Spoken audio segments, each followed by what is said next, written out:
Hello guys, ഇന്നൊരു കല്യാണ വ്ളോഗായാലോ. നമ്മളിതാ കല്യാണത്തിന് പോവാണ്. ചേർത്തല വെച്ചായിരുന്നു കല്യാണം. എൻ്റെ ഫ്രണ്ടിൻ്റെ ചേച്ചിയുടെ കല്യാണമാണ് ഇന്ന്. അങ്ങനെ നമ്മൾ കുറച്ച് പേരൊക്കെ എത്തിയിട്ടുണ്ട്. നമ്മൾ വളരെ നേരത്തെ തന്നെ എത്തി. ഇത് പിന്നെ ഗായ്സ് ഞാനും എൻ്റെ അമ്മയുമാണ്. ചുമ്മാ റാട്ട് കാണിക്കുകയാണ്. പിന്നെ ഇതാണ് ഭാഗ്യനും. അങ്ങനെ കല്യാണച്ചൊക്കെ വന്നു. ചേട്ടൻ്റെ വീട് തൃശ്ശൂരാണ്. പിന്നെ ചേച്ചി വന്നു. ഇതാണ് ഭാഗ്യ. ഇവിടെ ചേച്ചിയുടെ കല്യാണമാണ് ഇന്ന്.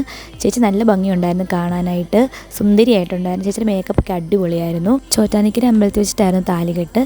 പിന്നെ ഇവിടെ ഒന്ന് മാലയൊക്കെ ഇട്ടു. കല്യാണ വൈഭോഗമേ രാമ കല്യാണ വൈഭോഗമേ. ഫോട്ടോ എടുപ്പൊക്കെ ആയിരുന്നു. ഇതാണ് ഭാഗ്യയും ഫാമിലിയും. പിന്നെ നമ്മൾ നേരെ സദ്യ കഴിക്കാനായിട്ട് പോയി. ഫുഡൊക്കെ കഴിച്ചു, വയറൊക്കെ നിറഞ്ഞ്. ഇതാണ് എൻ്റെ അനുവും, പിന്നെ ഇതെൻ്റെ പാറു. അങ്ങനെ നമ്മൾ കുറേ നാൾക്ക് ശേഷമാണ് കാണുന്നത്. അപ്പോൾ അതിന് സന്തോഷം നമുക്കുണ്ടായിരുന്നു. ഇതാണ് നമ്മൾ ചേച്ചിക്ക് കൊടുത്ത ഗിഫ്റ്റ്. അപ്പോൾ ടാറ്റ ബൈ ബൈ.